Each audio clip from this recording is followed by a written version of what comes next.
नमस्कार साथियों, कैसे हो। आशा करता हूँ मस्त होंगे और आप अपनी पढ़ाई लिखाई अच्छी तरीके से कर रहे होंगे साथियों। तो उत्तर प्रदेश सामान्य ज्ञान में हम आज पढ़ने वाले हैं कला एवं संस्कृति। कला और संस्कृति।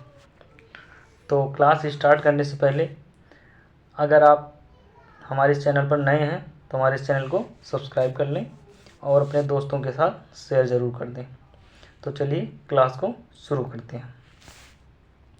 उत्तर प्रदेश भारत के हृदय स्थल में संस्कृतियों के मिलन और आस्था के संगम के अनोखे दृश्यों को समेटे एक अनूठा प्रदेश है। यही नहीं, उत्तर प्रदेश पूरे उपमहाद्वीप की दो महान प्राचीन नदियों गंगा और यमुना के किनारे संस्कृतियों और धार्मिक रीतियों का उद्गम हुआ। भारत में गंगा और यमुना के दोनों ओर बसे नगरों में जिन धार्मिक, सांस्कृतिक, वैचारिक और बौद्धिक परंपराओं का विकास हुआ, उसने पूरे देश ही नहीं बल्कि पूरे विश्व को एक नई दिशा दी है। उत्तर प्रदेश भारत के हृदय स्थल में संस्कृतियों के मिलन और आस्था के संगम के अनोखे दृश्यों को समेटे एक अनूठा प्रदेश है। यही नहीं, उत्तर प्रदेश में पूरे उपमहाद्वीप महाद्वीप की दो महान प्राचीन नदियों गंगा और यमुना के किनारे संस्कृतियों और धार्मिक रीतियों का उद्गम हुआ है। भारत में गंगा और नदियों के दोनों ओर बसे नगरों में जिन धार्मिक, सांस्कृतिक, वैचारिक और बौद्धिक परंपराओं का विकास हुआ, उसने पूरे देश का ही नहीं बल्कि विश्व को एक नई दिशा दी। सन 1947 में आज़ादी प्राप्त होने के उपरांत उत्तर प्रदेश के तत्कालीन शिक्षा मंत्री डॉक्टर संपूर्णानंद की अध्यक्षता में गठित समिति के संस्तुति पर वर्ष 1951 में प्रदेश के पुरातात्विक सर्वेक्षण तथा स्मारकों के संदर्भ में चेतना जगाने हेतु पुरातत्व विभाग की स्थापना की गई।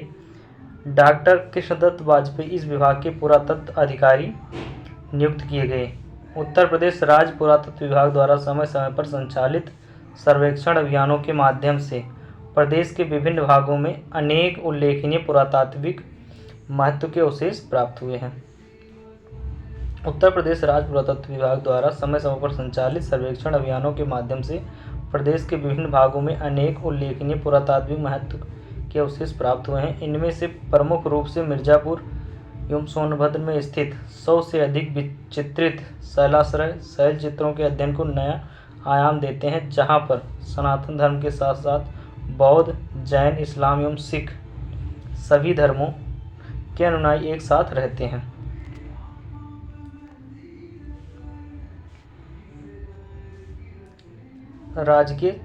उसके बाद में हम पढ़ने वाले हैं प्रमुख सांस्कृतिक संस्थान एवं संग्रहालय। मैप के अनुसार देखते हैं कि कौन से ज़िले में कौन सा संस्थान और संग्रहालय है। तो सबसे पहले हम स्टार्ट करेंगे मेरठ से। मेरठ में है राजकीय स्वतंत्रता संग्रहालय, जिसकी स्थापना 1996 में हुई। उसके बाद में रामपुर में डॉक्टर BR अम्बेडकर संग्रहालय एवं पुस्तकालय 2004 में इसकी स्थापना की गई। ये रामपुर जिले में है, ठीक है। उसके बाद में आपका हो गया लखनऊ में है आपका लोक कला संग्रहालय 1989 में। भारत खंड संगीत संस्थान 1926 में। राज ललित कला अकादमी फरवरी 1962 में इसकी स्थापना की गई। राज ललित कला अकादमी की स्थापना फरवरी 1962 में की गई। उसके बाद में दोस्तों भारतेंदु नाट्य अकादमी 1975 में इसकी स्थापना हुई लखनऊ में। भारतेंदु नाट्य अकादमी 1975 में इसकी स्थापना हुई। उसके बाद में उत्तर प्रदेश संगीत नाटक अकादमी 1963 में इसकी स्थापना हुई। उसके बाद में राष्ट्रीय कथक संस्थान 1988 और 89 में इसकी स्थापना हुई। आगे है लोक एवं जनजाति कला एवं सांस्कृतिक संस्थान 1996 में। लोक एवं जनजाति कला एवं सांस्कृतिक संस्थान 1996 में इसकी स्थापना की गई, ठीक है।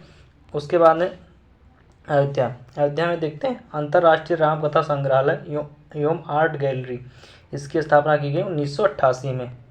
अंतर्राष्ट्रीय रामकथा संग्रहालय एवं आर्ट गैलरी की स्थापना 1988 में हुई। आगे है अयोध्या शोध संस्थान 1986।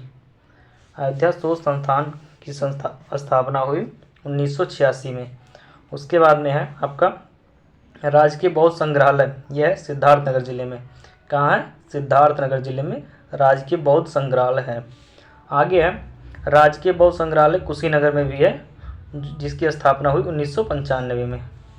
राजकीय बौद्ध संग्रहालय कुशीनगर जिले में भी है, इसकी स्थापना 1995 में हुई। उसके बाद में आपका गोरखपुर में भी है राजकीय बौद्ध संग्रहालय, जिसकी स्थापना 1988 में की गई थी। 1988 में की गई थी राजकीय बौद्ध संग्रहालय की।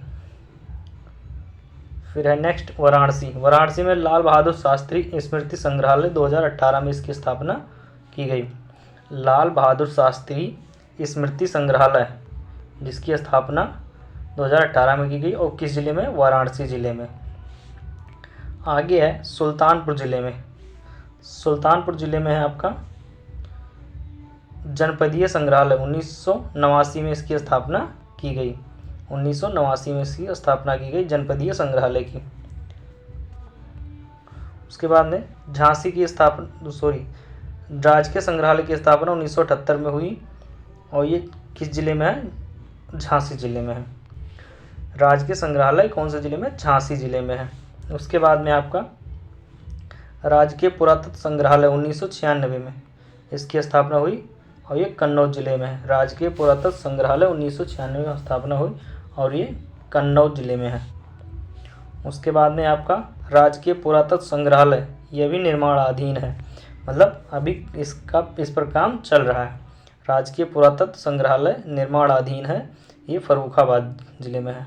उसके बाद में आपका मथुरा जिले में है राजकीय जैन संग्रहालय, 2003 में इसकी स्थापना हुई राजकीय जैन संग्रहालय की, और राजकीय संग्रहालय 1874 में इसकी स्थापना की गई। यानी दो संस्थान जो हैं, एक राजकीय जैन संग्रहालय और राजकीय संग्रहालय, ये मथुरा जिले में स्थापित हैं। उसके बाद में ये आप पूरा चाहे इसका स्क्रीनशॉट ले लो, और चाहे एक बार फिर से इसको देख लेना सही से, ठीक है। उसके बाद में आगे हम देखते हैं पूरा डिटेल इसके बारे में। भारत खंडे हिंदुस्तानी संगीत महाविद्यालय, इसकी स्थिति कहाँ है? लखनऊ में। स्थिति कहाँ है? लखनऊ में। स्थापित तिथि जुलाई 1926 में की गई, ठीक है। राजललित कला अकादमी इसकी स्थिति है लखनऊ में। फरवरी 1962 में इसकी स्थापना हुई। फरवरी 1962 में इसकी स्थापना हुई। उसके बाद में भारतेंदु नाट अकादमी, ये कहाँ है? लखनऊ में है। स्थापना कब हुई? अगस्त 1975 में। भारतेंदु नाट अकादमी की स्थापना अगस्त 1975 में हुई, और कहाँ हुई? लखनऊ में। उसके बाद में है उत्तर प्रदेश संगीत नाटक अकादमी, ये भी लखनऊ में है, और नवंबर 1963 में इसकी स्थापना की गई। उसके बाद में है राष्ट्रीय कथक संस्थान, इसकी स्थापना लखनऊ में हुई, और 1988 और 89 के बीच हुई राष्ट्रीय कथक संस्थान की। उसके बाद में उत्तर प्रदेश जैन विद्या शोध संस्थान, इसकी स्थापना हुई 1991, और ये लखनऊ में स्थापित है। आगे है लोक एवं जनजाति कला एवं संस्कृत संस्थान, ये लखनऊ में है। 1996 में स्थापित किया गया। लोक एवं जनजाति कला एवं संस्कृत संस्थान लखनऊ में है, और 1996 में स्थापित किया गया। अयोध्या शोध संस्थान, ये कहाँ आपका? ये अयोध्या में है। पहले इसका नाम था फैजाबाद। अगस्त 1986 में इसकी स्थापना की गई। उसके बाद में पॉइंट दिया है भारत खंडे संगीत विश्वविद्यालय को 24 अक्टूबर 2000 को डीम्ड विश्वविद्यालय का दर्जा प्रदान किया गया। भारत खंडे संगीत विश्वविद्यालय को 24 अक्टूबर 2000 को डीम्ड विश्वविद्यालय का दर्जा प्रदान किया गया। भारत खंडे संगीत विश्वविद्यालय पूर्व में मेरिस कॉलेज ऑफ म्यूजियम के नाम से जाना जाता था। भारत खंडे संगीत विश्वविद्यालय पूर्व में इसका क्या नाम था? मेरिस कॉलेज ऑफ म्यूजिक के नाम से जाना जाता था। उसके बाद में प्रमुख संग्रहालय के बारे में देखते हैं। प्रमुख संग्रहालय राज संग्रहालय, यह है लखनऊ में। 1863 में इसकी स्थापना हुई। राज संग्रहालय लखनऊ में है। 1863 में इसकी स्थापना हुई। उसके बाद में है राजकीय बौद्ध संग्रहालय की स्थापना हुई 1995 में, और ये कुशीनगर जिले में है। कहाँ है? कुशीनगर जिले में। उसके बाद में राजकीय संग्रहालय है मथुरा जिले में। और 1874 में इसकी स्थापना की गई। उसके बाद में दोस्तों राजकीय पुरातत्व संग्रहालय जिसकी स्थापना 1996 में हुई और कन्नौज में की गई। राजकीय पुरातत्व संग्रहालय की स्थापना कन्नौज में की गई 1996 में। राजकीय संग्रहालय की स्थापना हुई झांसी में 1978 में। राजकीय संग्रहालय की स्थापना हुई झांसी में 1978 ईस्वी में। उसके बाद राजकीय स्वतंत्रता संग्राम संग्रहालय इसकी स्थापना हुई 1996 में और ये मेरठ में स्थापित है। आगे है अंतर्राष्ट्रीय रामकथा संग्रहालय एवं आर्ट गैलरी, ये कहाँ है? अयोध्या में है और 1988 में स्थापित किया गया। अंतर्राष्ट्रीय रामकथा संग्रहालय एवं आर्ट गैलरी कहाँ है? अयोध्या में 1988 को स्थापित किया गया। 1988 में स्थापित किया गया। राजकीय जैन संग्रहालय मथुरा में है और 2003 में स्थापित किया गया। राजकीय बौद्ध संग्रहालय कहाँ है? गोरखपुर में है, 1988 में स्थापित किया गया। उसके बाद में है डॉक्टर भीमराव अंबेडकर संग्रहालय एवं पुस्तकालय, ये रामपुर जिले में है, 2004 को स्थापित किया गया। राजकीय बौद्ध संग्रहालय ये पिपरावा सिद्धार्थनगर में भी है। राजकीय बौद्ध संग्रहालय गोरखपुर, राजकीय बौद्ध संग्रहालय सिद्धार्थनगर में भी है और ये एक जिले में और है, कौन से में है? राजकीय बौद्ध संग्रहालय कुशीनगर में भी है। 1995 सबसे बाद में ये स्थापित किया गया। आगे है जनपदीय संग्रहालय कहाँ? सुल्तानपुर जिले में, 1989 में इसकी स्थापना की गई। राजकीय पुरातत्व संग्रहालय इसकी स्थापना ये अभी मतलब निर्माणाधीन है, इसका काम अभी चल रहा है और ये कहाँ है? फर्रुखाबाद में। लाल बहादुर शास्त्री समृद्ध संग्रहालय कहाँ है? वाराणसी जिले में, 2018 में स्थापित किया गया। उसके बाद में कालका बिंदादीन महाराज की ड्योढ़ी एवं कथक संग्रहालय 2016 में स्थापित किया गया और लखनऊ में। ठीक है, कालका बिंदादीन महाराज की ड्योढ़ी एवं कथक संग्रहालय कहाँ है? लखनऊ में है, 2016 में स्थापित किया गया। लोक कला संग्रहालय कहाँ है? यह लखनऊ में, 1989 में स्थापित किया गया।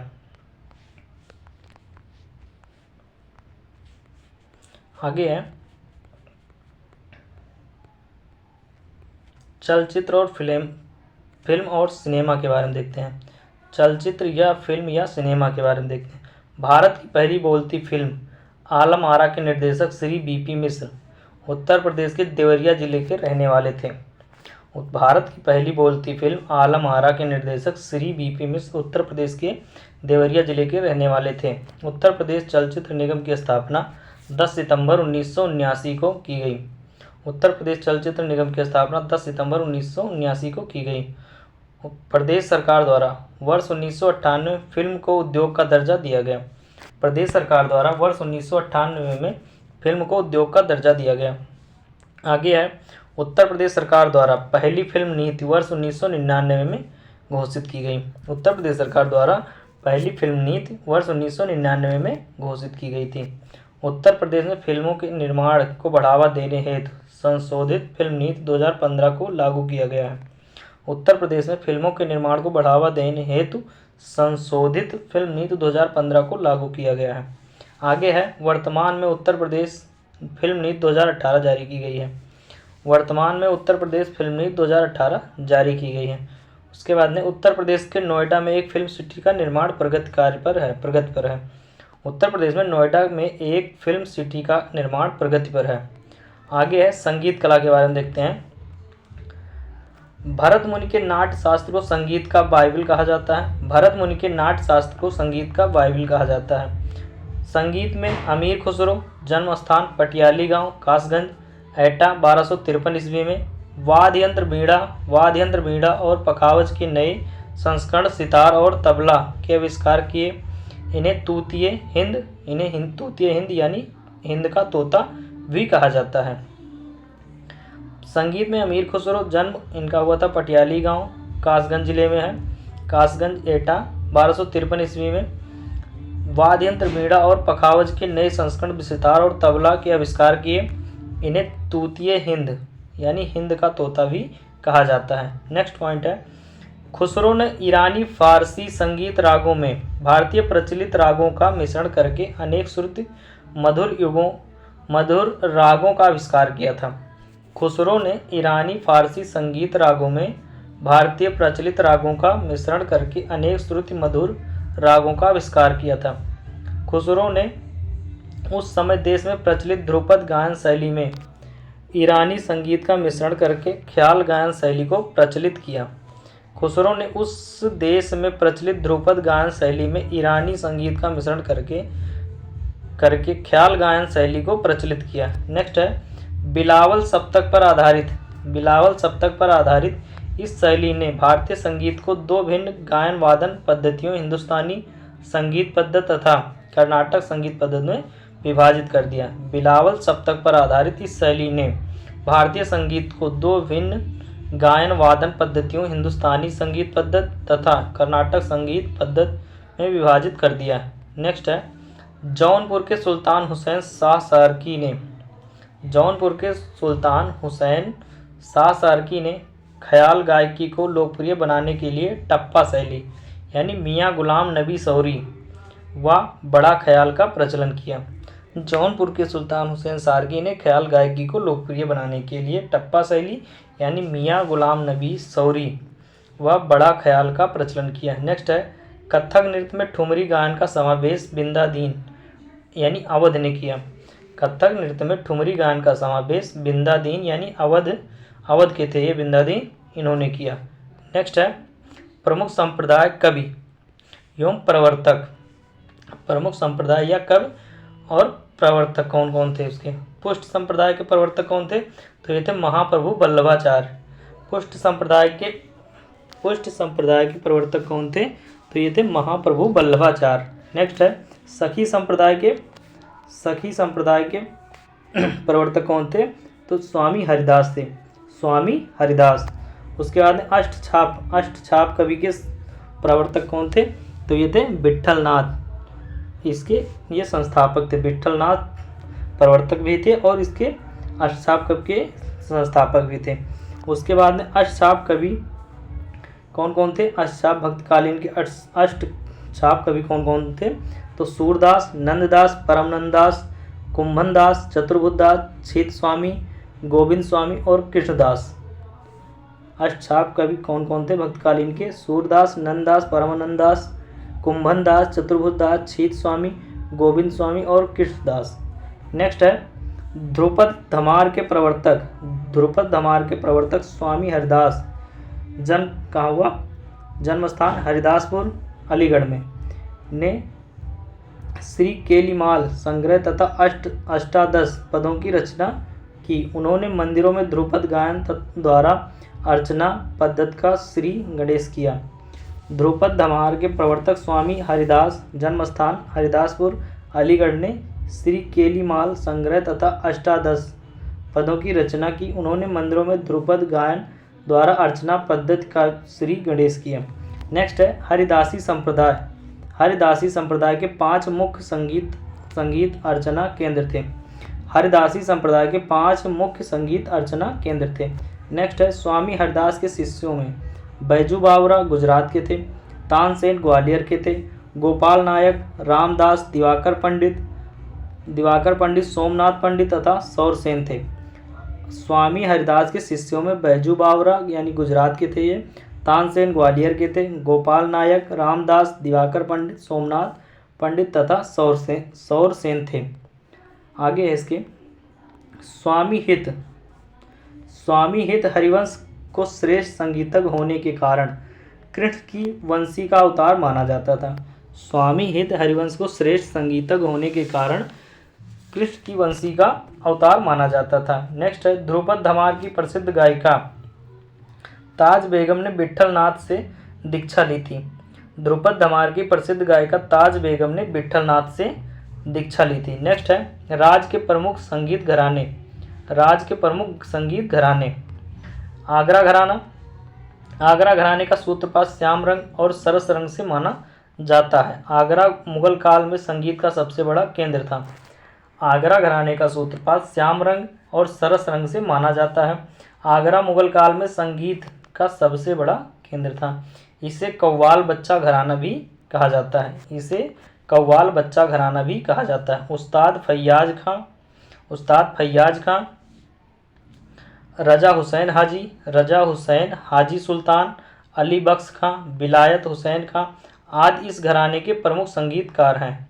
नेक्स्ट है, इस घराने के प्रतिनिधियों में मोहम्मद खां, रहमत खां, मुबारक अली खां, सादिक अली खां, करम अली उल्लेखनीय हैं। विलायत हुसैन खां प्रसिद्ध सितार वादक एवं गायक थे। इन्होंने प्राण पिया उपनामों से कई रागों में बंदिशों की रचना की। इस घराने के प्रतिनिधियों में मोहम्मद खां, रहमत खां, मुबारक अली खां, सादिक अली खां, करम अली उल्लेखनीय हैं। विलायत हुसैन खां प्रसिद्ध सितार वादक एवं गायक थे। इन्होंने प्राण पिया उपनामों से कई रागों में बंदिशों की रचना की। नेक्स्ट है किराना घराना। ख्याल गायकी में इस घराने का महत्वपूर्ण स्थान है। इस घराने का मूल स्थान मुजफ्फरनगर जिले का किराना नामक स्थान तथा इसका संस्थापक अब्दुल करीम खान तथा अब्दुल वाहिद खान को माना जाता है। इस घराने का मूल स्थान मुजफ्फरनगर जिले का किराना नामक स्थान तथा इसका संस्थापक अब्दुल करीम खान तथा अब्दुल वाहिद खान को माना जाता है। नेक्स्ट है अब्दुल वसील खां, अब्दुल करीम खां, काले खां, गंगूबाई हंगल, सरस्वती राणे, बासवराज गुरु, भीमसेन जोशी आदि का संबंध इसी घराने से है। अब्दुल वसील खां, अब्दुल करीम खां, काले खां, गंगूबाई हंगल, सरस्वती राणे, बासवराज गुरु, भीमसेन जोशी आदि का संबंध इसी घराने से था। उसके बाद में बनारस घराना। काशी में संगीत का आश्रय काशीराज को मिला है। काशी में संगीत को आश्रय काशीराज द्वारा मिला। काशी में संगीत को आश्रय काशीराज द्वारा मिला। बनारस घराने के ख्याल गायन में बनारस एवं गया की ठुमरी का समावेश है। बनारस घराने के ख्याल गायन में बनारस एवं गया की ठुमरी का समावेश है। इस घराने के प्रमुख संगीतकारों में पंडित किशन महाराज, पंडित कामता प्रसाद मिश्र, पंडित राजन एवं साजन मिश्र, पंडित राम सहाय मिश्र, गुरु प्रसाद मिश्र, शिवा पशुपति आदि उल्लेखनीय रहे। इस घराने के प्रमुख संगीतकारों में पंडित किशन महाराज, पंडित कामता प्रसाद मिश्र, पंडित राजन एवं साजन मिश्र, पंडित राम सहाय मिश्र, गुरु प्रसाद मिश्र, शिवा पशुपति आदि उल्लेखनीय रहे। नेक्स्ट है रसूलन बाई, छोटी मैना, बड़ी मैना, गिरजा देवी आदि बनारस घराने से संबंधित प्रमुख गायिकाएं हैं। रसूलन बाई, छोटी मैना, बड़ी मैना, गिरजा देवी आदि बनारस घराने से संबंधित प्रमुख गायिकाएं हैं। नेक्स्ट है लखनऊ घराना। यह घराना ख्याल व ध्रुपद गायन के लिए प्रसिद्ध है। इसे पूरब घराना के नाम से भी जाना जाता है। बिंदादीन कथक के लिए प्रसिद्ध है। कोदऊ सिंह पखावज के लिए, बेगम अख्तर गजल गायक के लिए, रजा खां सितार वादक है, सादिक अली खां बीड़ा वादक है आदि इसी घराने के नामचीन कलाकार थे। बिंदादीन कथक के लिए, कोदऊ सिंह पखावज के लिए, बेगम अख्तर गजल गायक, रजा खां सितार वादक, सादिक अली खां बीड़ा आदि इसी घराने के नामचीन कलाकार थे। नेक्स्ट है खुर्शीद अली खां लखनऊ ख्याल गायकी के पितामह माने जाते हैं। खुर्शीद अली खां लखनऊ ख्याल गायकी के पितामह माने जाते हैं। उसके बाद में वाजिद अली शाह के काल में ठुमरी को काफ़ी लोकप्रियता मिली। उसने स्वयं अख्तर पिया उपनाम से और उनके दरबारी बिंदादीन ने सनद पिया उपनाम से ठुमरी की बंदिशें तैयार की। उनके राज्यकाल को अवध की कला की दृष्टि से स्वर्ण युग कहा जाता है। वाजिद अली शाह के काल में ठुमरी को काफ़ी लोकप्रियता मिली। उसने स्वयं अख्तर पिया उपनाम से और उनके दरबारी बिंदादीन ने सनद पिया उपनाम से ठुमरी की बंदिशें तैयार की। उनके राज्यकाल को अवध की कला की दृष्टि से स्वर्णयुग कहा जाता है। नेक्स्ट है नवाब वाजिद अली शाह रहस्य नृत्य का आयोजन और कृष्ण की भूमिका स्वयं निभाते थे। नवाब वाजिद अली शाह रहस्य नृत्य का आयोजन और कृष्ण की भूमिका स्वयं निभाते थे। बिंदादीन के बाद शंभू महाराज, लच्छू महाराज, बिरजू महाराज, कालका महाराज, अर्चन महाराज आदि ने कथक शैली को नई दिशा दी। बिंदादीन के बाद शंभू महाराज, लच्छू महाराज, बिरजू महाराज, कालका महाराज, अच्छन महाराज आदि ने कथक शैली को नई दिशा दी। नेक्स्ट है उस्ताद दूल्हे खां, उस्ताद सखावत हुसैन खां सरोद के लिए फेमस है। इलियास खां, उमर खां सितार के लिए, पंडित सखाराम, पंडित अयोध्या प्रसाद, आगे पंडित अयोध्या प्रसाद पखावज के लिए, सादिक अली खां बीनाकार के लिए, जीएन गोस्वामी वायलिन के लिए, यूसुफ अली खां ध्रुव तारा जोशी सितार के लिए। उसके बाद में सहारनपुर घराना के बारे में देखते हैं। इस घराने के प्रवर्तक खलीफा मोहम्मद जमा सूफी संत थे। यह घराना आलाप, होरी, ध्रुपद गायन के लिए प्रसिद्ध है। यह घराना आलाप, होरी, ध्रुपद गायन के लिए प्रसिद्ध है। सहारनपुर के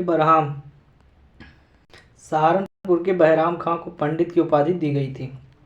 सहारनपुर के बहराम खां को पंडित की उपाधि दी गई थी। नेक्स्ट है रामपुर घराना के बारे में देखते हैं। रामपुर रियासत के नवाब हामिद अली स्वयं संगीत प्रेमी थे तथा तत्कालीन मूर्धन्य संगीतज्ञ उस्ताद वाजिर खां के शिष्य थे। रामपुर रियासत के नवाब हामिद अली स्वयं संगीत प्रेमी थे तथा तत्कालीन मूर्धन्य संगीतज्ञ उस्ताद वाजिर खां के शिष्य थे। नेक्स्ट है वजीर खां ने अपने पिता से ध्रुपद गायन और मामा से ख्याल गायन की शिक्षा प्राप्त की। वजीर खां ने अपने पिता से ध्रुपद गायन और मामा से ख्याल गायन की शिक्षा प्राप्त की। आगे इस घराने के कलाकारों में उस्ताद मोहम्मद हुसैन, उस्ताद अलाउद्दीन खां, उस्ताद मुस्तैक हुसैन खां, उस्ताद सादिक अली खां आदि थे। इस घराने के कलाकारों में उस्ताद मोहम्मद हुसैन, उस्ताद अलाउद्दीन खां, उस्ताद मुश्ताक हुसैन खां, उस्ताद सादिक अली खां आदि थे। नेक्स्ट है फतेहपुर सिकरी घराना। यह एक मुगल कालीन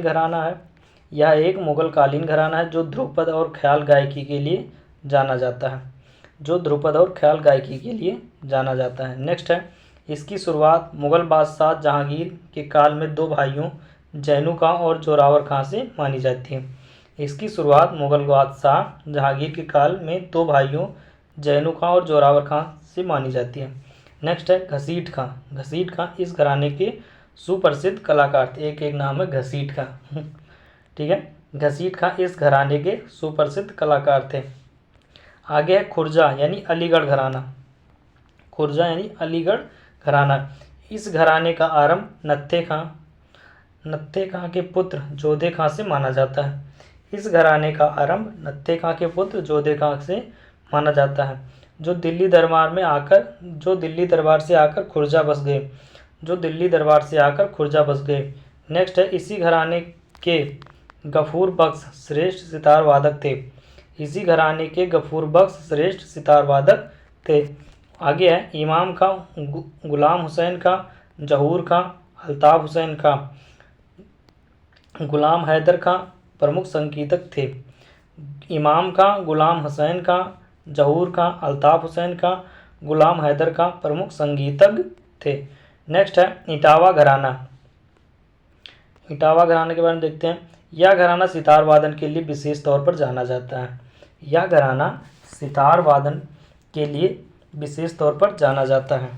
इसे गौरीपुर घराने के नाम से भी जाना जाता है। इमदाद खां इस परंपरा के लोकप्रिय कलाकार थे जो इटावा घराने से संबंधित थे। सुरजन सिंह, ध्रुव तारा जोशी भी इसी घराने से संबंधित हैं। यह घराना सितार वादन के लिए विशेष तौर पर जाना जाता है। इसे गौरीपुर घराने के नाम से भी जाना जाता है। इमदाद खां इस परंपरा के लोकप्रिय कलाकार थे जो इटावा घराने से संबंधित थे। सुरजन सिंह, ध्रुव तारा जोशी भी इसी घराने से संबंधित हैं। नेक्स्ट है बिस्मिल्लाह खां के साथ सही अर्थों में सफल जुगलबंदी करने वाले उस्ताद विलायत खां ने इटावा की संगीत परंपरा को और समृद्ध किया। बिस्मिल्लाह खां के साथ ही सही अर्थों में सफल जुगलबंदी करने वाले उस्ताद विलायत खां ने इटावा की संगीत परंपरा को और समृद्ध किया। नेक्स्ट है शाहजहांपुर घराना। शाहजहांपुर घराना यह सरोद वादन के लिए विशेष तौर पर जाना जाता है। उस्ताद काजिम अली, इंसाफ अली, इनायत अली खां ने प्रसिद्धि प्राप्त की।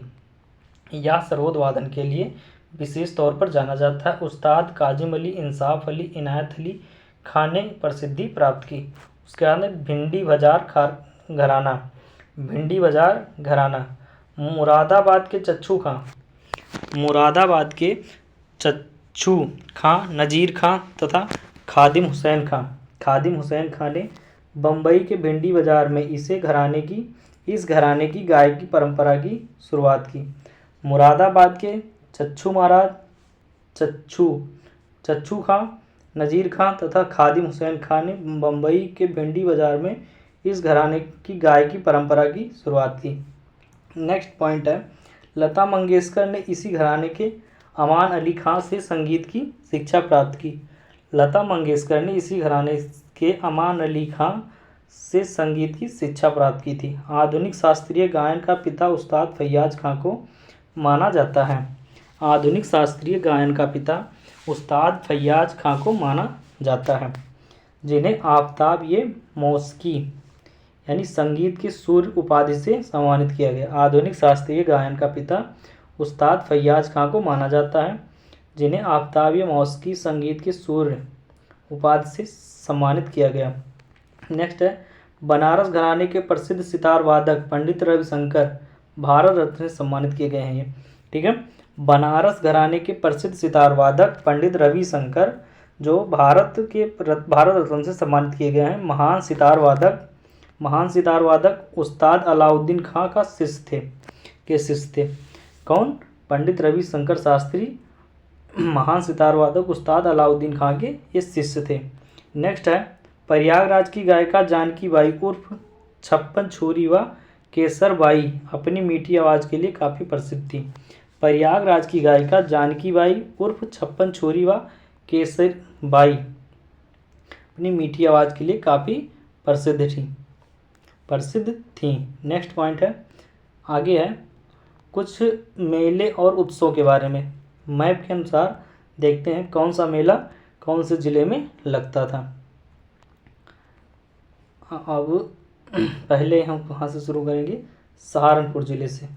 ठीक है, सहारनपुर ज़िले में लगता है शाकंभरी देवी मेला, ये सहारनपुर ज़िले में लगता है। उसके बाद में आपका मेरठ में कौन सा मेला लगता है? तो ये लगता है मेरठ में सरधना महोत्सव और नवचंदी मेला। कहाँ लगता है? मेरठ में। आगे है हापुड़ ज़िले में है कौन सा मेला? गढ़मुक्तेश्वर गंगा मेला लगता है हापुड़ ज़िले में। आगे है मथुरा में लट्ठमार होली खेली जाती है, होलिकोत्सव मनाया जाता है और हरिदास जयंती मनाई जाती है। कहाँ? मथुरा ज़िले में। उसके बाद में आपका आगरा ज़िले में है कैलाश मेला लगता है आगरा ज़िले में, बटेश्वर मेला लगता है आगरा ज़िले में और राम बारात। कैलाश मेला, बटेश्वर मेला और राम बारात ये 3 मेला मतलब आगरा ज़िले में लगता है। उसके बाद में है आगरा ज़िले में सुलाकुल उत्सव और ताज महोत्सव भी होता है। सुलाकुल उत्सव और ताज महोत्सव भी आगरा ज़िले में होता है। उसके बाद में आपका कासगंज में होता है सोरों का मेला। सोरों मेला कहाँ लगता है? कासगंज ज़िले में। उसके बाद में आपका इधर आ गया झांसी ज़िले में कौन सा मेला लगता है? तो ये लगता है आयुर्वेद महोत्सव होता है झांसी ज़िले में होता है आयुर्वेद महोत्सव। ये रहा झांसी का मैप। ठीक है, झांसी में होता है आयुर्वेद महोत्सव। उसके बाद में महोबा में होता है कजली महोत्सव। महोबा में क्या होता है? कजली महोत्सव। उसके बाद में आपका बिठूर गंगा महोत्सव ये होता है मकनपुर। बिठूर ये कहाँ पड़ता है आपका? तो ये पड़ता है कानपुर में। बिठूर गंगा महोत्सव मकनपुर कानपुर में। आगे है चित्रकूट। चित्रकूट में होता है रामायण मेला। चित्रकूट जिले में कौन सा मेला लगता है? रामायण मेला। और कुंभ मेला कहाँ लगता है? तो ये प्रयागराज में लगता है। सबसे फेमस मेला है कुंभ मेला, ये प्रयागराज में होता है। आगे है, मेलों को ध्यान से पढ़ना, ये किसी भी एग्जाम में पूछे जा सकते हैं, कहीं भी पूछे जा सकते हैं, कौन सा मेला कौन से ज़िले में लगता है। आगे है वाराणसी। वाराणसी में लगता है गंगा महोत्सव। वाराणसी मनाया जाता है गंगा महोत्सव। उसके बाद में बलिया ज़िले में होता है, बलिया ज़िले में होता है दादरी मेला। बलिया ज़िले में कौन सा मेला होता है? दादरी मेला। उसके बाद में आजमगढ़ में ज़िले में होता है गोविंद साहब मेला। गोविंद साहब मेला कौन से ज़िले में होता है? तो आजमगढ़ में होता है। गोरखपुर में होता है खिचड़ी मेला कहाँ होता है? गोरखपुर ज़िले में। उसके बाद में आपका अयोध्या में होता है परिक्रमा मेला और रामनवमी मेला। दो मेला होते हैं अयोध्या में, परिक्रमा मेला और रामनवमी, ये मनाई जाती है अयोध्या में। उसके बाद में आपका बाराबंकी ज़िले में होता है देवा शरीफ मेला लगता है, बहुत बड़ा मेला लगता है देवा शरीफ का। उसके बाद में बहराइच ज़िले में होता है सैयद सलार उर्स का मेला लगता है। सैयद सलार उर्स का बहुत बड़ा मेला लगता है बहराइच ज़िले में। अब बचा फर्रुखाबाद में लगता है रामनगरिया मेला, श्रवणी मेला और श्रृंगी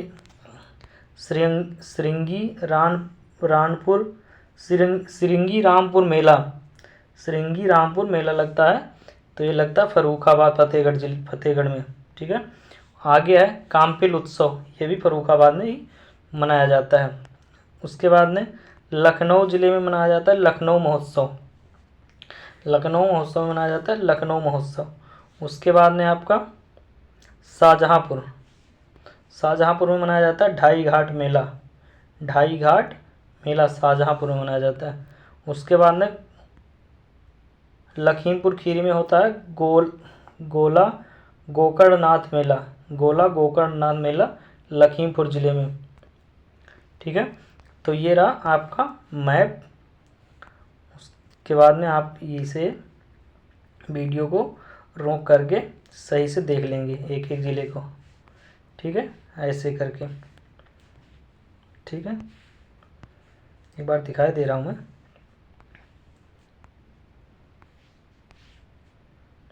अयोध्या से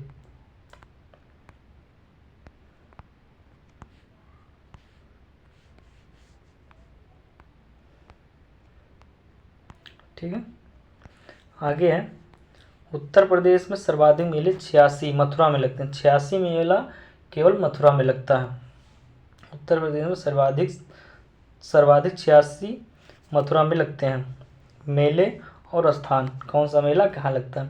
कैलाश मेला आगरा, कैलाश एवं सिकंदरा में लगता है। ये शाकंभरी देवी मेला ये सहारनपुर में लगता है। शाकंभरी देवी मेला सहारनपुर में लगता है। उसके बाद श्रवणी मेला ये फर्रुखाबाद ज़िले में लगता है, श्रवणी मेला।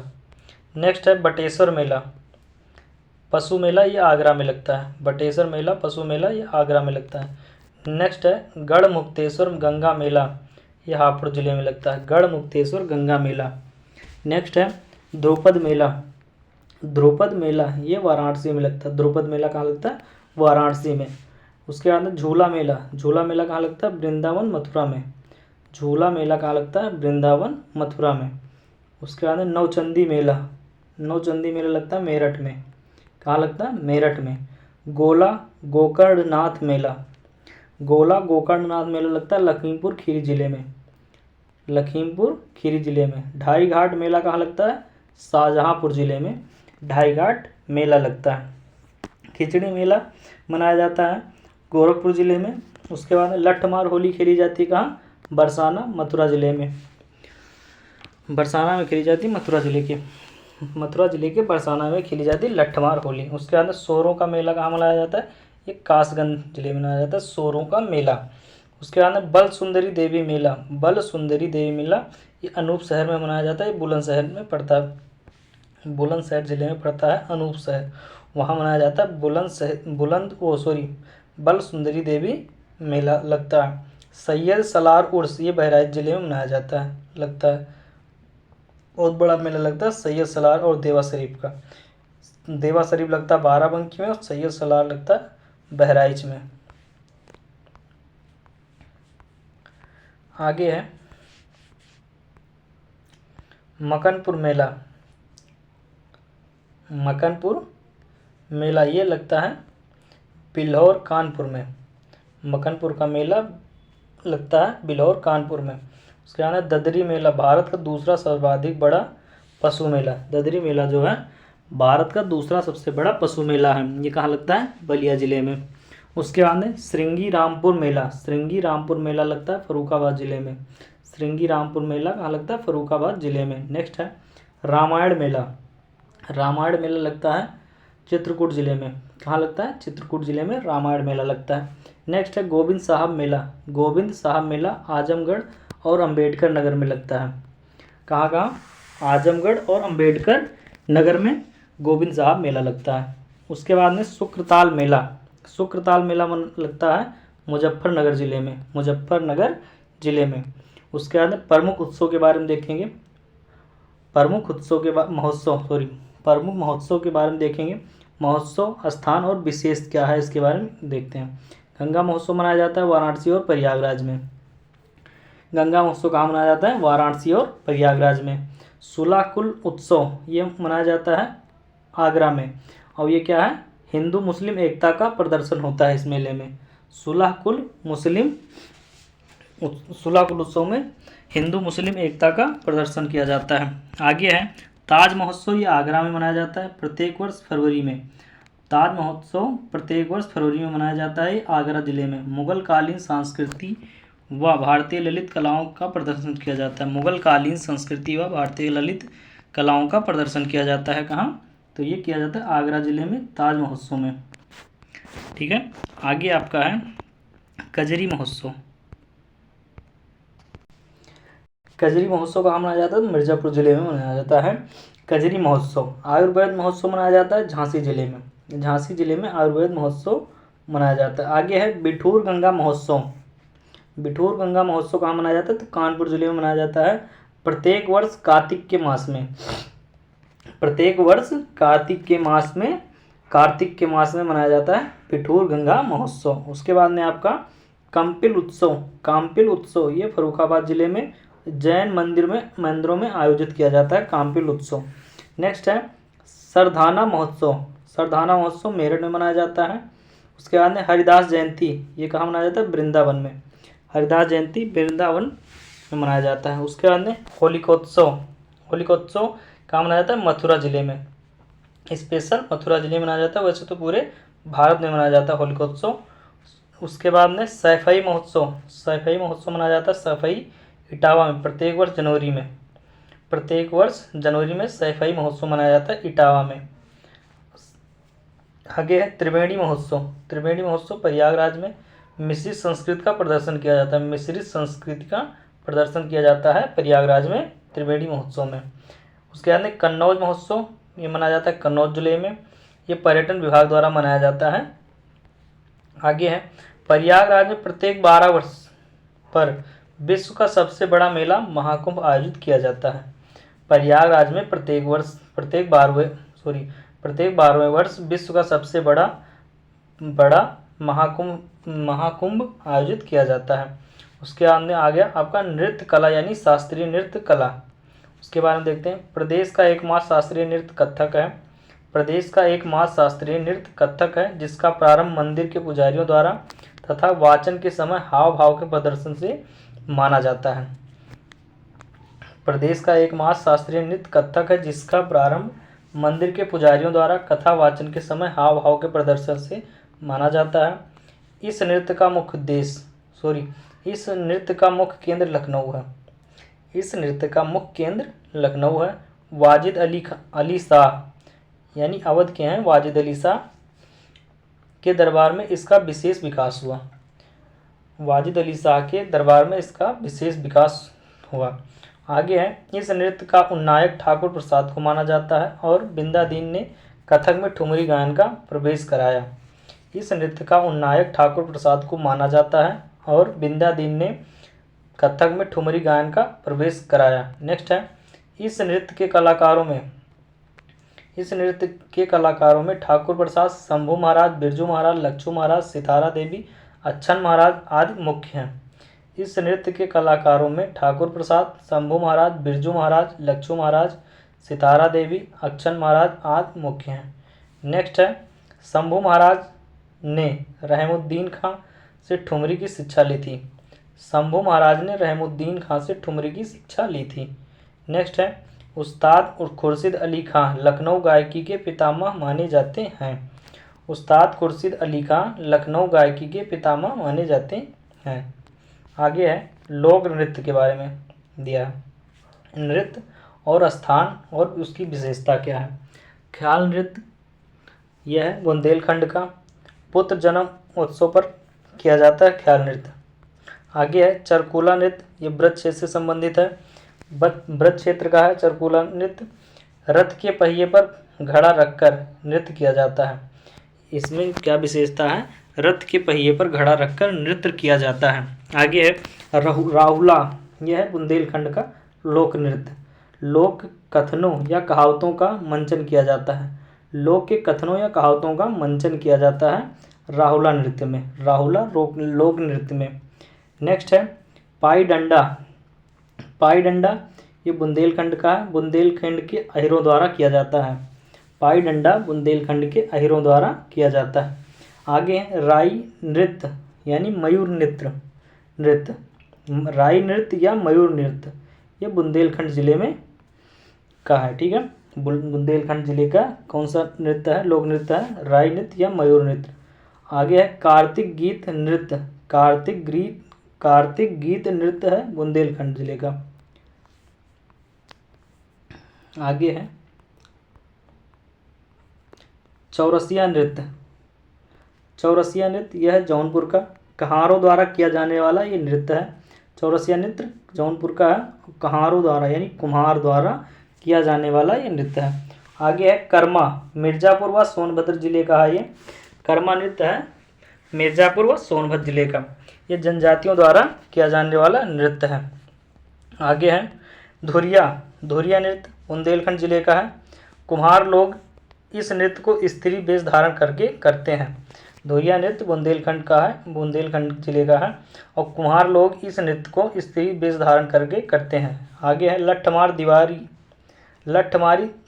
दीवारी नृत्य, चित्रकूट में किया जाता है। दिवाली के अवसर पर लठमार दीवारी नृत्य किया जाता है।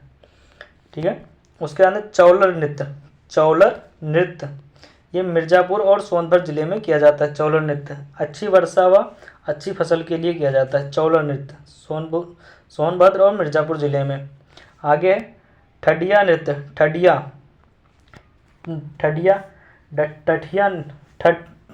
नृत्य ये सोनभद्र जिले में संतान की कामना पूरी होने पर किया जाता है ठडिया नृत्य। आगे है कठ घोड़वा नृत्य पूर्वांचल में किया जाता है मांगलिक अवसरों पर, कठ घोड़वा नृत्य। उसके बाद सायरा नृत्य या ढोला नृत्य। सायरा नृत्य या ढोला नृत्य सोनभद्र या मिर्जापुर जिले में किया जाता है। आदिम समाज के युवक कुछ प्रमुख अवसरों पर करते हैं। आदिम समाज के युवक कुछ प्रमुख अवसरों पर करते हैं। उसके बाद झूला नृत्य या रास नृत्य ये ब्रज क्षेत्र में होता है। झूला नृत्य या रास नृत्य। आगे है उत्तर प्रदेश में सबसे प्रचलित लोक नृत्य नौटंकी है। उत्तर प्रदेश में सबसे प्रचलित लोक नृत्य नौटंकी है। रामलीला का संबंध मुख्यतः ब्रज शैली से है। रामलीला का संबंध मुख्यतः ब्रज शैली से है। आगे है प्रदेश के राजपूतों में विवाह के अवसर पर तलवार और ढाल लेकर किए जाने वाले नृत्य गीत को छोलिया कहते हैं। प्रदेश के राजपूतों में विवाह के अवसर पर तलवार और ढाल लेकर किए जाने वाले नृत्य को झोलिया कहते हैं। आगे है छपेली नृत्य में एक हाथ में रुमाल तथा दूसरे हाथ में शीशा लेकर आध्यात्मिक समुन्नति की कामना की जाती है। छपेली नृत्य में एक हाथ में रुमाल तथा दूसरे हाथ में शीशा लेकर आध्यात्मिक समुन्नति की कामना की जाती है। उसके बाद में स्वांग उत्तर प्रदेश राज्य की पारंपरिक आर्थ ऐतिहासिक कहानियों एवं गाथा गीत का नृत्य नाटक है। स्वांग में उत्तर प्रदेश राज्य की पारंपरिक अर्ध ऐतिहासिक कहानियों एवं गाथा गीत का नृत्य नाटक है ये। उसके बाद में लोकगीत। लोकगीत है उत्तर प्रदेश का कौन कौन सा है, तो यह है बिरहा, चैती, ढोला, कजरी, रसिया, आला उत्तर प्रदेश के प्रमुख लोकगीत हैं। बिरहा, चैती, ढोला, कजरी, रसिया, आला उत्तर प्रदेश के ये प्रमुख लोकगीत हैं। रसिया लोकगीत उत्तर प्रदेश की ब्रजभूमि क्षेत्र की गायन परंपरा है।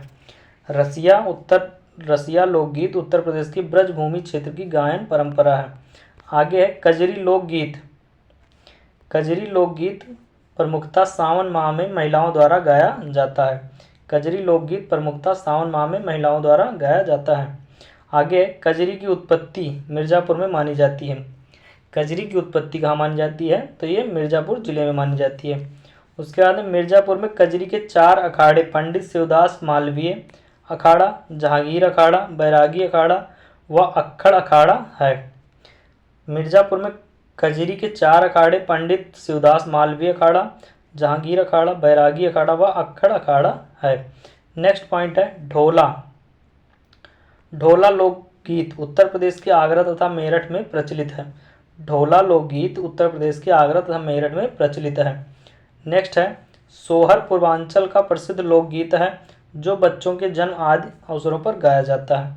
सोहर पूर्वांचल का प्रसिद्ध लोकगीत है जो बच्चों के जन्म आदि अवसरों पर गाया जाता है। नेक्स्ट पॉइंट है ईसूरी फाग का प्रचलन बुंदेलखंड में है। ईसूरी फाग का प्रचलन बुंदेलखंड में है।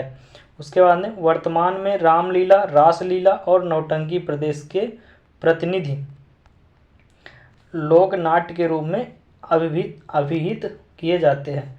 वर्तमान में रामलीला, रासलीला और नौटंकी प्रदेश के प्रतिनिधि लोक नाट्य के रूप में अभिहित किए जाते हैं।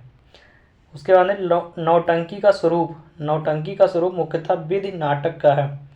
नौटंकी का स्वरूप मुख्यतः विधि नाटक का है।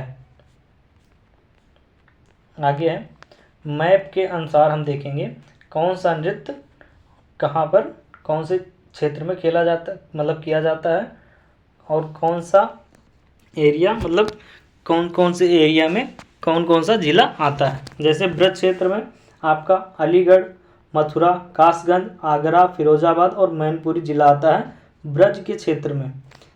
ये 6 जिले आपके ब्रज का क्षेत्र कहलाते हैं। ठीक है, ब्रज के क्षेत्र में कौन कौन सा नृत्य होता है, तो चरकुला नृत्य, रास नृत्य, झूला नृत्य और रसिया, ये 4 नृत्य आपके 6 जिलों में किए जाते हैं। ये ब्रज के क्षेत्र में होता है। ठीक है, उसके बाद में है आपका पूर्वांचल का एरिया। पूर्वांचल के एरिया में आपका कौन कौन सा आ जाता है, तो ये बहराइच, श्रावस्ती, बलरामपुर, गोंडा, सिद्धार्थनगर, महाराजगंज, मऊ, आजमगढ़, अमेठी, प्रतापगढ़, कौशाम्बी, प्रयागराज, भदोही, मिर्ज़ापुर, ये सब एरिया जो है इधर वाला एरिया ये पूर्वांचल एरिया में आता है। ठीक है, पूर्वांचल एरिया में आता है। तो बलरामपुर ज़िले में कौन सा नृत्य होता है, तो घोड़वा नृत्य होता है बलरामपुर ज़िले में। सिद्धार्थनगर में होता है सोहर या लोकगीत। ठीक है, सिद्धार्थनगर में। उसके बाद में जौनपुर में होता है चौरसिया नृत्य। जौनपुर में क्या होता है, चौरसिया नृत्य। उसके बाद में आपका मिर्ज़ापुर में कजरी गाई जाती है। सोनभद्र जिले में कर्मा, चौलार, सहरा नृत्य या ढोला नृत्य। आगे है ठडिया नृत्य। ये ठडिया नृत्य कहाँ का है, तो यह है सोनभद्र जिले का। उसके बाद में है चित्रकूट में लट्ठमार दीवारी खेली जाती है दीपावली के शुभ अवसर पर चित्रकूट जिले में। आगे है बुंदेलखंड वाला एरिया। बुंदेलखंड वाले एरिया में आपका ललितपुर, झांसी, महोबा, जालौन, बांदा और ये चित्रकूट का एरिया आता है बुंदेलखंड के क्षेत्र में। ठीक है, तो झांसी जिले में ख्याल नृत्य, राहुला नृत्य, राई या मयूर नृत्य, कार्तिक गीत नृत्य, घुरिया नृत्य, पाई डांडा नृत्य, ये सब खेले जाते हैं ये सब नृत्य कहाँ का है? तो झांसी जिले का, यानी बुंदेलखंड, पूरे बुंदेलखंड एरिया का है। स्पेशल झांसी जिले का है, बाकी पूरे बुंदेलखंड एरिया का माना जाएगा। ठीक है, आगे है इसुरी फाग। इसुरी फाग नृत्य, तो ये भी झांसी जिले का है। ठीक है दोस्तों, आगे देखते हैं अन्य महत्वपूर्ण तथ्य के बारे में देखते हैं। अब साधना नाट्य कला केंद्र कहाँ है? ये गाजियाबाद में है। साधना नाट्य कला केंद्र कहाँ है? गाजियाबाद में है। नेहरू बाल भवन एवं नक्षत्रशाला ये कहाँ है? प्रयागराज में है। नेहरू बाल भवन एवं नक्षत्रशाला कहाँ है? प्रयागराज में है। उत्तर प्रदेश में भारतीय जन नाट्य संघ द्वारा रंगमंच से संबंधित प्रथम पत्रिका रंगमंच नाम से 1953-54 में प्रकाशित की गई, जो कालांतर में अभिनय के नाम से प्रकाशित होने लगी। उत्तर प्रदेश में भारतीय जन नाट्य संघ द्वारा रंगमंच से संबंधित प्रथम पत्रिका रंगमंच नाम से 1953-54 में प्रकाशित की गई, जो कालांतर में अभिनय के नाम से प्रकाशित होने लगी। नेक्स्ट पॉइंट है, जुलाई 1976 में उत्तर प्रदेश संगीत नाटक अकादमी द्वारा प्रदर्शनकारी कलाओं को समर्पित त्रैमासिक पत्रिका छायानट आरंभ की गई। जुलाई 1976 में उत्तर प्रदेश संगीत नाटक अकादमी द्वारा प्रदर्शनकारी कलाओं को समर्पित त्रैमासिक पत्रिका छायानट आरंभ की गई। अगला पॉइंट है, विशुद्ध नाटक रीत से लिखा गया प्रथम नाटक नहुस था। विशुद्ध नाटक रीत से लिखा गया प्रथम नाटक नहुस था, जिसके लेखक बाबू गोपाल चंद्र थे। नेक्स्ट पॉइंट है, आधुनिक विधि से मंचित प्रथम नाटक शीतला प्रसाद त्रिपाठी कृत जानकी मंगल था। आधुनिक विधि से मंचित प्रथम नाटक शीतला प्रसाद त्रिपाठी कृत जानकी मंगल था। नेक्स्ट पॉइंट है, दुम पुख्त उत्तर प्रदेश के लखनवी व्यंजन पकाने की विधि है। दुम पुख्त उत्तर प्रदेश में लखनवी व्यंजन पकाने की विधि है। नेक्स्ट है, चित्रकला व मूर्तिकला। प्रदेश में आधुनिक चित्रकला का विकास 20वीं शताब्दी के प्रारंभ में शुरू हुआ। प्रदेश में आधुनिक चित्रकला का विकास 20वीं शताब्दी के प्रारंभ में शुरू हुआ, जब 1911 में लखनऊ में राजकीय कला व शिल्प महाविद्यालय की स्थापना की गई। प्रदेश में आधुनिक चित्रकला का विकास 20वीं शताब्दी के प्रारंभ में शुरू हुआ, तब जब 1911 में लखनऊ में राजकीय कला एवं शिल्प महाविद्यालय की स्थापना की गई थी जब ही। उसके बाद में मध्यकाल में प्रदेश की प्रमुख चित्रकला शैली मुगल शैली, आगरा शैली थी। मध्यकाल में प्रदेश की प्रमुख चित्रकला शैली मुगल शैली यानी आगरा शैली थी, जिसकी नींव हुमायूं द्वारा रखी गई थी। नेक्स्ट पॉइंट है, हुमायूं फारस से मीर सैयद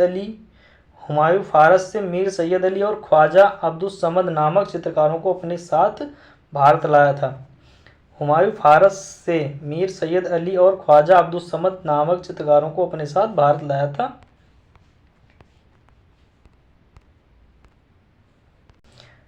अकबर ने चित्रकारी के लिए एक अलग विभाग ही खोल दिया। जहांगीर के समय मुगल चित्रकला अपने चरमोत्कर्ष पर थी। अकबर ने चित्रकारी के लिए एक अलग विभाग ही खोल दिया। जहांगीर के समय मुगल चित्रकला अपने चरमोत्कर्ष पर थी। आसित कुमार हलदार कला एवं शिल्प महाविद्यालय लखनऊ के प्रथम प्रधानाचार्य बने। उन्होंने लखनऊ में चित्रकला की वास तथा टेम्पा नामक दो शैलियाँ शुरू की, जो बाद में लखनऊ शैली के रूप में विकसित हुई। नेक्स्ट पॉइंट है, भारतीय कला परिषद की स्थापना वर्ष 1920 में वाराणसी में की गई। भारतीय कला परिषद की स्थापना वर्ष 1920 में वाराणसी में की गई। नेक्स्ट पॉइंट है, वर्ष 1950 में वाराणसी में भारत कला भवन की स्थापना काशी हिंदू विश्वविद्यालय में की गई। वर्ष 1950 में वाराणसी में भारत कला भवन की स्थापना काशी हिंदू विश्वविद्यालय में की गई। आगे है, प्रमुख चित्रकार और कृति। शिवानंदन नौटियाल की कृति कौन सी है? सत्यम शिवम सुंदरम। उसके बाद में विश्वनाथ मेहता की कृति कौन सी है? प्यासा ऊँट, सुहाग बिंदी और सृष्टि। विश्वनाथ मेहता की कृति कौन सी है? प्यासा ऊँट, सुहाग बिंदी और सृष्टि। आगे है नंद किशोर शर्मा की कृति कौन सी है? कालीन ट्रे चीनी बर्तनों के डिजाइन। नंद किशोर शर्मा की कृति कौन सी है? कालीन ट्रे चीनी बर्तनों के डिजाइन। आगे महेंद्र नाथ सिंह की कृति कौन सी है? तो यह है कांगड़ा व काशी शैली की विविधता। आगे है रणवीर सिंह बिष्ट, अमृता शेरगिल ये कहाँ के हैं? गोरखपुर की। आज राज्य के प्रमुख चित्रकार हैं। रणवीर सिंह बिष्ट और अमृता शेरगिल ये गोरखपुर की हैं। आज राज्य के प्रमुख चित्रकार हैं। प्रदेश के चित्रकला विकास में ग्राफिक विद्या की शुरुआत ललित मोहन सेन ने की। प्रदेश में चित्रकला विकास में ग्राफिक विद्या की शुरुआत ललित मोहन सेन ने की। नेक्स्ट पॉइंट क्या है? मतलब अब है ये एग्जाम कैप्सूल, यानी जो पिछले वर्षों में क्वेश्चन आए हुए हैं किसी भी एग्जाम में इस चैप्टर से वो दिया हुआ है। ठीक है, तो उसको देख लेते हैं एक बार, क्योंकि इम्पोर्टेंट है। आपको एक आइडिया लग जाएगा कि कैसे सवाल पूछे जाते हैं इस चैप्टर से। हर चैप्टर में एग्जाम कैप्सूल दिया रहता है, उससे आपको एक आइडिया लग जाता है कि कैसे कैसे सवाल पूछे जा रहे हैं। नवाब शुजा उद्दौला की बेगम का प्रसिद्ध मकबरा बहू बेगम का मकबरा किस स्थान पर अवस्थित है? तो ये फैजाबाद जिले में है। यूपीपीसीएस आरओ मेंस 2016 में और कांस्टेबल 2018 में पूछा गया सवाल है ये। ठीक है, उसके बाद में प्रसिद्ध नैमिषारण्य तीर्थ जनपदों में से किस जनपद किस एक में उपस्थित है? प्रसिद्ध नैमिषारण्य तीर्थ जनपदों में से किस एक में उपस्थित है? अब जिसको पता रहेगा कि नैमिषारण्य तीर्थ स्थल कहाँ है वही तो टिक लगा पाएगा, जिसने पढ़ा ही नहीं वो क्या लगाएगा? ठीक है, तो ये सीतापुर जिले में नैमिषारण्य तीर्थ स्थल है, जो कि नैमिषारण्य में बहुत बड़ा मेला लगता है। ठीक है, नैमिषारण्य के नाम से। आगे है प्रसिद्ध संगीतक गिरजा देवी कहाँ से संबंधित है? प्रसिद्ध संगीतक गिरजा देवी कहाँ से संबंधित है? तो बनारस घराने से संबंधित है। ये भी आरओ 2017 में पूछा गया है। आगे है लखनऊ उत्सव, जिसे अब लखनऊ महोत्सव कहा जाता है, कब प्रारंभ हुआ था? 1975-76 में प्रारंभ हुआ था लखनऊ महोत्सव। उसके बाद में उत्तर प्रदेश का लोकगीत नहीं है। उत्तर प्रदेश लोकगीत नहीं है। अब उसमें आप सवाल में ऑप्शन दिया रहा होगा, बाकी का रहा होगा, ये ऑप्शन 13 ताल नहीं है। ठीक है, आगे उत्तर प्रदेश का लोक नृत्य नहीं है, फगुआ उत्तर प्रदेश का नहीं है। ठीक है, आगे उत्तर प्रदेश का लोक नृत्य है जैता उत्तर प्रदेश का लोक नृत्य है। आगे है गुप्तकालीन मंदिरों में वह कौन सा उत्तर प्रदेश में अवस्थित है? गुप्तकालीन मंदिरों में कौन सा उत्तर प्रदेश में अवस्थित है? तो देवगढ़ का 10वां अवतार मंदिर ये उत्तर प्रदेश में अवस्थित है। उसके बाद उत्तर प्रदेश के किस ऐतिहासिक मेले में हिंदू और मुसलमान दोनों आते हैं? नौचंदी का मेला है, इसमें हिंदू और मुसलमान आते हैं। ठीक है, उसके बाद में उत्तर प्रदेश की ऐतिहासिक पुरातात्विक एवं कलात्मक निधि की देख रेख करने के लिए स्थापित संस्कृत विभाग के कार्यों में कौन सा कार्य सम्मिलित नहीं है? उसकी बिक्री।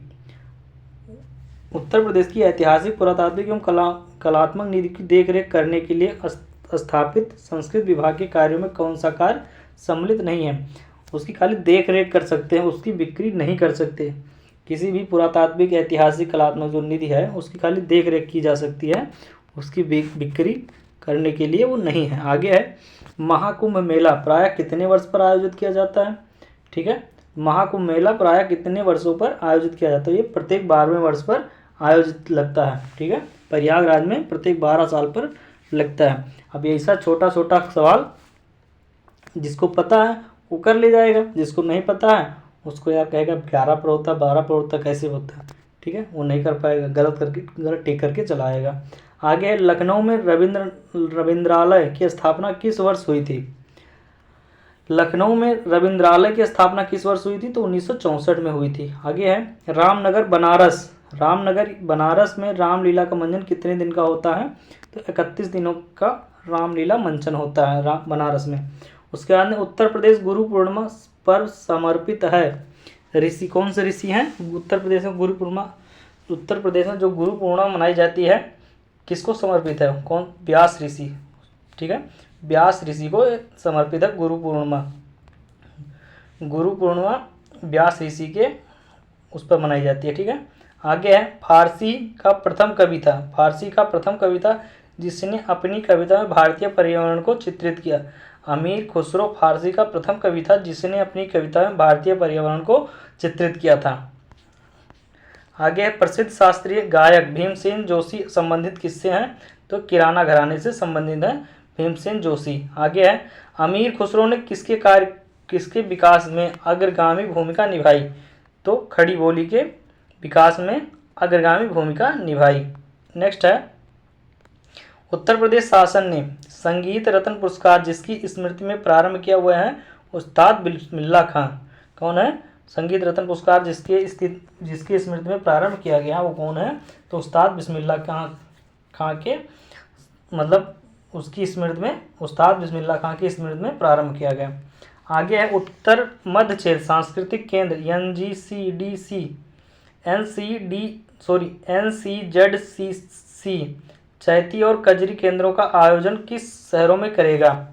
उत्तर मध्य क्षेत्र सांस्कृतिक केंद्र NCZCC चैती और कजरी केंद्रों का आयोजन किस शहर में करेगा? तो ये वाराणसी में करेगा। आगे है संगीत शिक्षा हेतु उत्तर प्रदेश में जो प्रथम संगीत महाविद्यालय स्थापित हुआ था वह था कौन सा था? तो भारत खंडे हिंदुस्तानी संगीत महाविद्यालय था।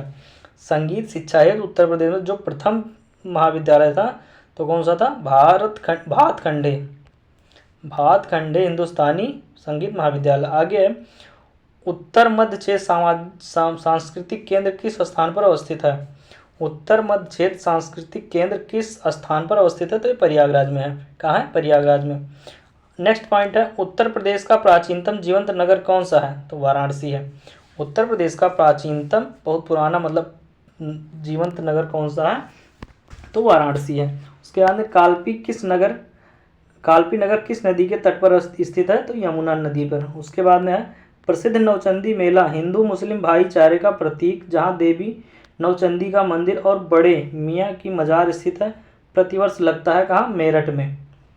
प्रसिद्ध नौचंदी मेला हिंदू मुस्लिम भाईचारे का प्रतीक है जहाँ देवी नौचंदी का मंदिर और बड़े मियाँ की मजार स्थित है प्रतिवर्ष कहाँ लगता है? तो मेरठ में लगता है। आगे है शाकंभरी देवी मेले का आयोजन किया जाता है। शाकंभरी देवी मेले का आयोजन कहाँ किया जाता है? तो सहारनपुर में किया जाता है। विख्यात भारत माता मंदिर स्थित है। विख्यात भारत माता मंदिर स्थित कहाँ है? तो वाराणसी में है।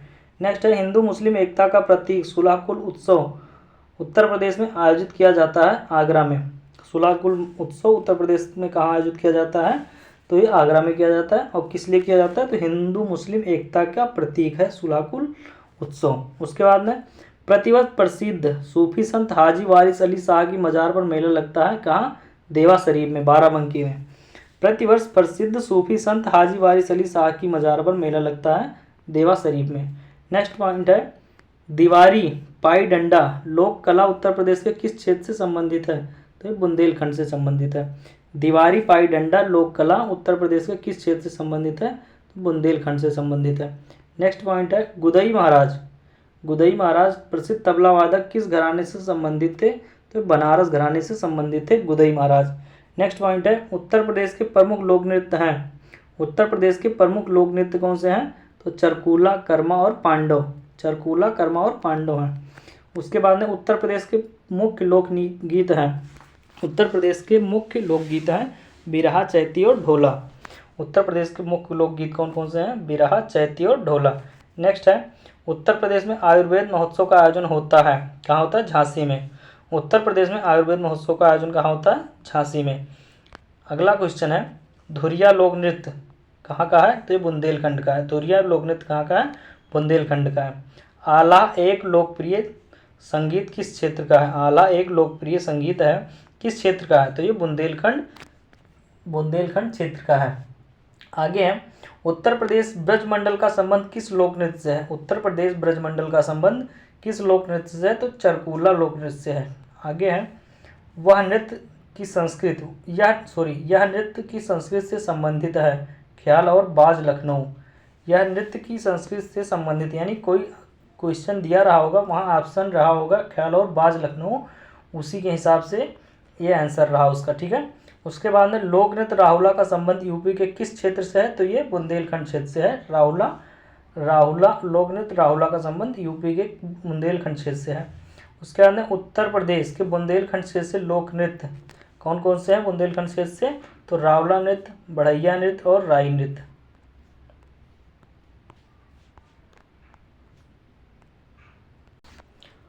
उत्तर प्रदेश का मुख्य लोक नृत्य है धोबिया, राई और सायरा। धोबिया, राई और सायरा। कार्तिक एक लोक नृत्य है बुंदेलखंड का। उसके बाद में उत्तर प्रदेश का लोकगीत है रसिया, बिरहा और कजरी। रसिया, बिरहा और कजरी है उत्तर प्रदेश का लोकगीत। उसके बाद में ढोला लोकगीत लोकप्रिय है आगरा, मेरठ में। ढोला लोकगीत कहाँ फेमस है? तो आगरा और मेरठ में। उसके बाद में काम्पिल मेला किस धर्म से संबंधित है? तो जैन धर्म से संबंधित है। आगे है, उत्तर प्रदेश में जैन एवं बौद्ध दोनों का प्रसिद्ध तीर्थ कौन सा है? तो कौशाम्बी है। उत्तर प्रदेश में जैन एवं बौद्ध दोनों का प्रसिद्ध तीर्थ है कौशाम्बी। नेक्स्ट है, चुनारगढ़ में अनूप वेदिका जिनकी वह हैं भर्तृहरि है। भर्तृहरि। चुनारगढ़ में अनूप वेदिका है जिनकी वह हैं भर्तृहरि। आगे है, किस शहर में कुंभ मेला लगता है? तो ये प्रयागराज में लगता है, जिसका पहले नाम था इलाहाबाद। आगे है, उत्तर प्रदेश राज्य में गढ़ मेला प्रतिवर्ष कहाँ आयोजित किया जाता है? तो ये गढ़मुक्तेश्वर में। उत्तर प्रदेश राज्य में गढ़ मेला प्रतिवर्ष कहाँ आयोजित किया जाता है? तो गढ़मुक्तेश्वर हापुड़ में किया जाता है। उसके बाद में उत्तर प्रदेश के किस शहर में आपको निम्नलिखित राजसी घाट मिलेंगे? अस्सी घाट, मणिकर्णिका घाट और हरिश्चंद्र घाट। तो ये वाराणसी जिले में मिलेंगे। उत्तर प्रदेश के किस शहर में आपको निम्नलिखित राजसी घाट मिलेंगे? अस्सी घाट, मणिकर्णिका घाट और हरिश्चंद्र घाट। तो ये वाराणसी शहर में मिलेंगे। आगे है, प्रसिद्ध बांके बिहारी मंदिर उत्तर प्रदेश के किस शहर में स्थित है? तो ये वृंदावन में है। कहाँ है प्रसिद्ध बांके बिहारी मंदिर? कहाँ है? वृंदावन में। उसके बाद में उत्तर प्रदेश के किस शहर में 11 मंजिला पागल बाबा मंदिर मिलेगा? ये वृंदावन में मिलेगा। उत्तर प्रदेश के किस शहर में 11 मंजिला पागल बाबा मंदिर मिलेगा? तो वृंदावन में मिलेगा।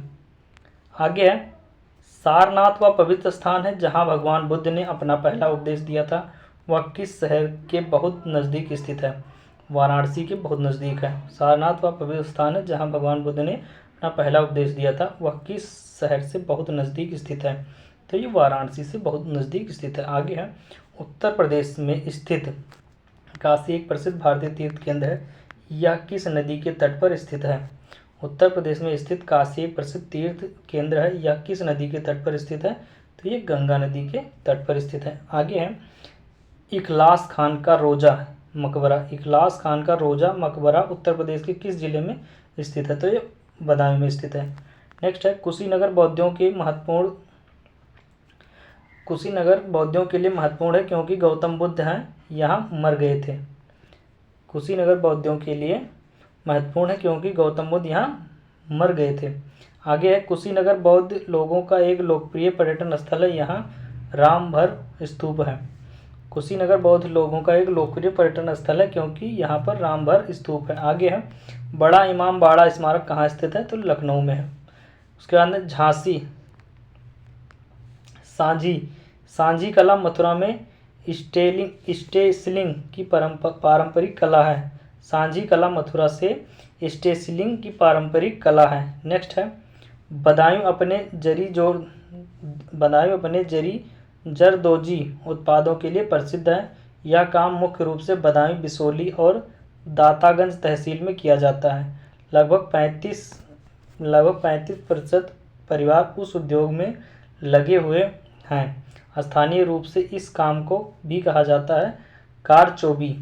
बदायूं अपने जरी जरदोजी उत्पादों के लिए प्रसिद्ध है, यह काम मुख्य रूप से बदायूं, बिसोली और दातागंज तहसील में किया जाता है। लगभग 35%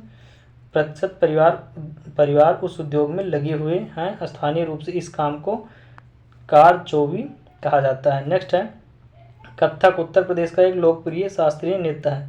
कथक उत्तर प्रदेश का एक लोकप्रिय शास्त्रीय नृत्य है। नौटंकी किस राज्य का लोक नृत्य है? तो ये उत्तर प्रदेश का राज नृत्य है, लोक नृत्य है। ठीक है, नौटंकी किस राज्य का लोक नृत्य है? तो उत्तर प्रदेश का है। आगे है, महाकुंभ मेले की तिथि खगोलीय रूप से सूर्य, चंद्रमा और बृहस्पति के अध्ययन के बाद निर्धारित की जाती है। महाकुंभ मेले की तिथि खगोलीय रूप से सूर्य, चंद्रमा और बृहस्पति की स्थिति का अध्ययन करने के बाद निर्धारित की जाती है। ठीक है, आगे है ब्रोकेड। ब्रोकेड वाराणसी की प्रसिद्ध कलाकृति है।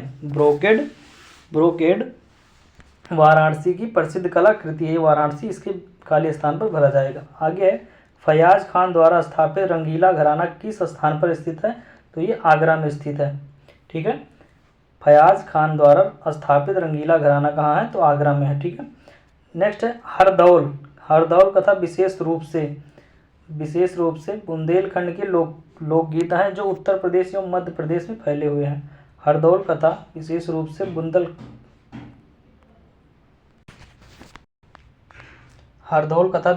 से बुंदेलखंड के लोकगीत हैं जो उत्तर प्रदेश एवं मध्य प्रदेश में फैले हुए हैं।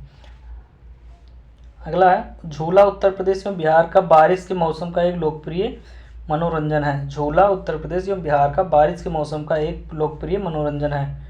नेक्स्ट है, नृत्य और संगीत की एक शैली से संबंधित लखनऊ घराना का दूसरा नाम क्या है? तो ये पूरब घराना है। नृत्य और संगीत की एक शैली से संबंधित लखनऊ घराना का दूसरा नाम क्या है? तो ये पूरब का घराना नाम है इसका। ठीक है, दुमपुक्त उत्तर प्रदेश में एक लोकप्रिय प्रक्रिया है, व्यंजन पकाने की प्रक्रिया है दुमपुक्त। उसके बाद में है, भोजन के समय खाद्य पदार्थों को सजाने और औपचारिक परंपरा कौन है? तो ये दस्तरखान है। भोजन के समय खाद्य पदार्थों को सजाने और औपचारिक परंपरा कौन है? तो दस्तरखान है। आगे है, राधा के जन्म के स्थान के रूप में निम्न में से किस स्थान को जाना जाता है? तो बरसाना को जाना जाता है। राधा के जन्म के स्थान के रूप में निम्न में से किस स्थान को जाना जाता है? तो ये बरसाना को जाना जाता है। आगे है, बधाई कौन सी विधा है? तो बुंदेलखंड का लोक संगीत। बधाई कौन सी विधा है? तो बुंदेलखंड का लोक संगीत है। ठीक है, आगे उत्तर प्रदेश का प्रमुख लोकगीत है। उत्तर प्रदेश का प्रमुख लोकगीत कौन सा है? तो बिरहा है। नेक्स्ट है, लठमार होली कहाँ मनाई जाती है? तो ये बरसाना में मनाई जाती है। आगे है, कौन सा गीत राधा और कृष्ण के देवत्व का गुणगान करता है? रसिया। कौन सा गीत राधा और कृष्ण के देवत्व का गुणगान करता है? रसिया। नेक्स्ट है, उत्तर प्रदेश के किस जिले में प्रतिवर्ष बटेश्वर मेला आयोजित किया जाता है? तो आगरा में किया जाता है। उत्तर प्रदेश के किस जिले में प्रतिवर्ष बटेश्वर मेला आयोजित किया जाता है? आगरा जिले में। नेक्स्ट है, लखनऊ महोत्सव प्रतिवर्ष कब मनाया जाता है? लखनऊ महोत्सव प्रतिवर्ष कब मनाया जाता है? तो नवंबर और दिसंबर में मनाया जाता है लखनऊ महोत्सव। नेक्स्ट पॉइंट है, रामलीला और रासलीला उत्तर प्रदेश के लोक नाटक और लोक नृत्य शैली है। रामलीला और रासलीला उत्तर प्रदेश में लोक नाटक और लोक नृत्य शैली है।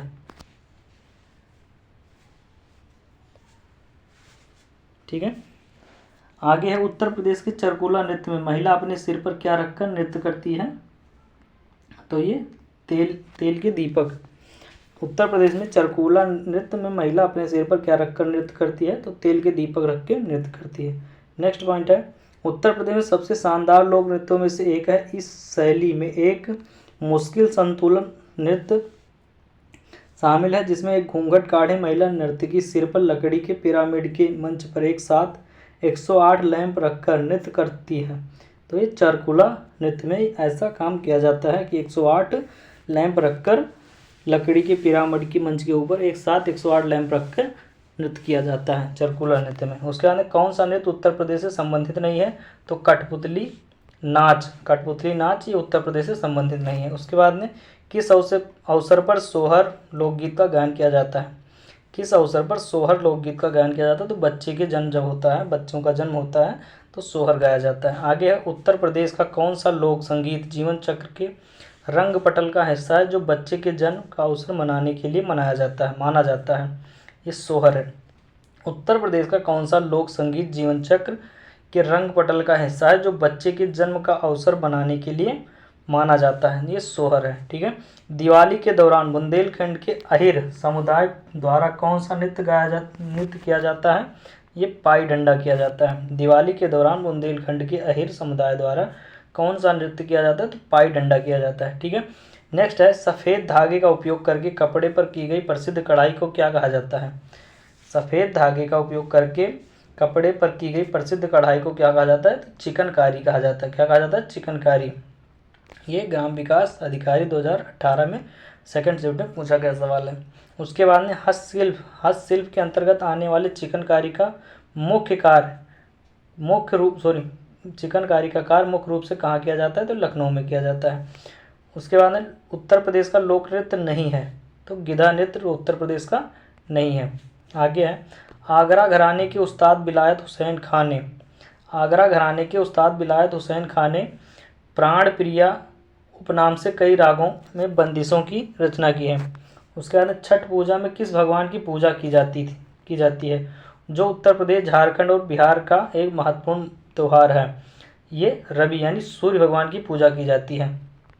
ठीक है, ये ग्राम विकास अधिकारी 2018 में पूछा गया था। हमारे वाले शिफ्ट में ये क्वेश्चन पूछा गया था जिसमें मैंने पेपर दिया था। ठीक है, आगे है प्राचीन पुरुषों द्वारा चाक से बनाए गए चित्र अथवा गहरे लाल रंग के चित्र उत्तर प्रदेश के किस जिले में अत्यधिक मात्रा में पाए जाते हैं? मिर्ज़ापुर में। प्राचीन पुरुषों द्वारा चाक से बनाए गए चित्र अथवा गहरे लाल रंग के चित्र उत्तर प्रदेश के किस जिले में अत्यधिक मात्रा में पाए जाते हैं? तो मिर्ज़ापुर में पाए जाते हैं। ठीक है, छठ पूजा वाला ये क्वेश्चन, इस सूर्य भगवान की पूजा होती है छठ पूजा में। ठीक है, ये ध्यान रख लेना, क्या पता फिर से रिपीट हो जाए कभी।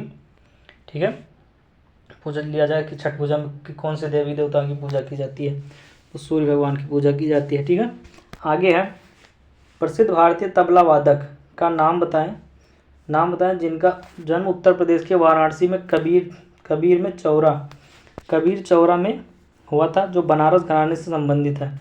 तो पंडित किशन महाराज का जन्म उत्तर प्रदेश के वाराणसी में कबीर चौरा में हुआ था। ठीक है, आगे है हिंदुस्तानी शास्त्रीय गायकों में से किसका संबंध उत्तर प्रदेश राज्य से था? तो सिद्धेश्वर देवी का संबंध कहाँ से था? उत्तर प्रदेश से था। ठीक है, आगे है कौन सा स्मारक उत्तर प्रदेश में स्थित यूनेस्को द्वारा प्रशंसित विश्व धरोहर स्थल है? तो ये ताजमहल है। ठीक है, कौन सा स्मारक उत्तर प्रदेश में स्थित यूनेस्को द्वारा प्रशंसित विश्व धरोहर स्थल है? तो ताजमहल यूनेस्को द्वारा प्रशंसित विश्व धरोहर स्थल है। आगे है उत्तर प्रदेश के किस जिले में भारत माता मंदिर स्थित है?